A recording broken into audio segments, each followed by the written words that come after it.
Well, every family has its share of stories, and there is nothing more special than older generations passing those stories down. One Suncoast family took their stories and made a family project. Mother and daughter, Lela and Emily Hartsaw, are here to share their book that their family created. Welcome, guys. We're so happy to have you here. How did this project begin? Well, back in the 1990s, the early 1990s, my great aunt or grand aunt, I keep getting corrected on how she's my grandmother's sister, so she's a grand aunt, who just turned 86 on Sunday, by the way. Aww. So happy birthday, Aunt Mabel. She was asked by a cousin to write down some of the stories that my great-grandfather, he loved to tell stories, and his stories were phenomenal, and he had every detail, and they were fabulous stories. And so she said, I'll never remember these. We need to have them written down. So Aunt Mabel said, okay, I'll try that. She's an excellent writer, so she got her typewriter out and wrote down the stories that she remembered being told, and then added in, of course, her own memories as she was growing up as one of 7 children. How did you decide to publish them? That's a great question. The book was given to me as a manuscript, just a bunch of pages binder clipped together. And in the early 1990s, I thought, this is fantastic. This could be fried green tomatoes. This could be, steel magnolias.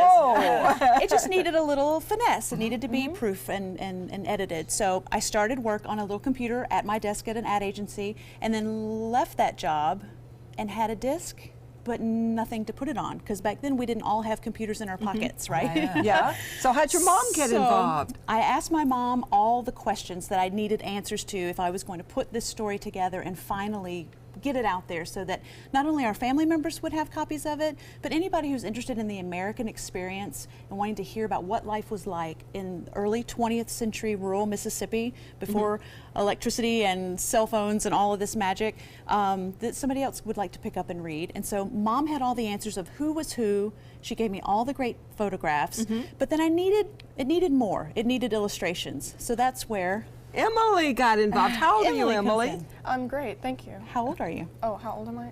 13. So you got involved in this project. Well, you don't remember when there wasn't electricity or anything. So what did you do?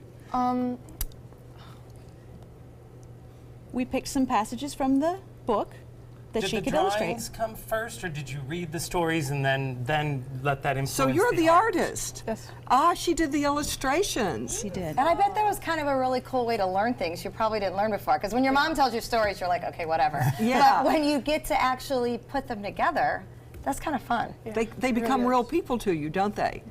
And like they were young at your age once too. Absolutely. So is this one of your drawings? Yes, ma'am, it is. Oh, that's beautiful. That's I love the beautiful. idea that the method changes. So there was the spoken word with your grandaunt, and then it was written down, and then you have it on disc, and then your daughter is drawing it. So it's like it continues to morph. Next thing would be that it would go digital. Absolutely, Yeah. or become a stage play. Did you come upon any surprises when you were doing this investigation? We did, actually. In the story, there's a bit about our great uncles who were in World War II.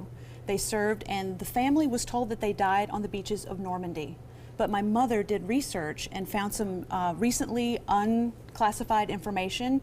They made it past the beach at Normandy. Both of them went into Luxembourg and Germany, and were both killed relatively. One was in Luxembourg and one was in Germany, but we had no idea. We thought they were one of hundreds that died on the beach.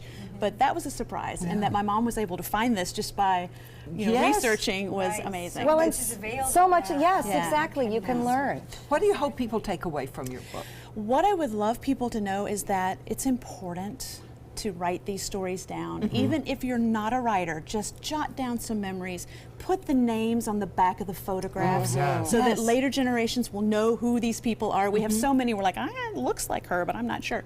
And if you want to publish it in a book, even if it's just to make copies for your friends and family, there's a way to do that that won't cost you an arm and a leg. In fact, I'm teaching some classes at Goodwill through their Goodwill Ambassador Program about how to self-publish a book without losing your mind or your life savings. Oh, that is such good information. I've also heard that people will do this not just with family stories, but with cookbooks, where they'll say, tell me a story about this recipe and make notes in the margins, and then you have family history handed down through cooking. Absolutely. we're doing the same thing in our family now. Are you? Because, yeah, because my mom's family's she's first generation in the United States, and her history goes way back to Germany and Shanghai, and it's a very interesting, very different history. And I said, you know, you've got to tell somebody, Yes. you Right. know? Right. And I took notes from her mom, from my grandma, and so I have a collection, and now you've inspired me. Good, good. And I So think it's such working. a good way to pass it down too, because Right. again, I mean, I'm sure Emily knows as a teenager, you know, when people try to sit there and tell you these stories, you're not all that interested all the time. But to see it in print, to have it a book, to see the photographs, you know, should we print all of our pictures that are on digital now? That makes me wonder, how are we going to pass those And down? you know what? Emily's age may not be interested, but my age is very interested. My daughter's age is very interested in who came before me. Right. Who were these people? What did they do? Do I have any of their talents and characteristics? Exactly. And they can learn this from your book. You're lucky, Emily. And your kids will be too. Okay, Remembering Lela and Charlie, a 4-generation book project, is available online from Amazon. And next, we've got some celebrity family history coming up for a game. Uh-oh.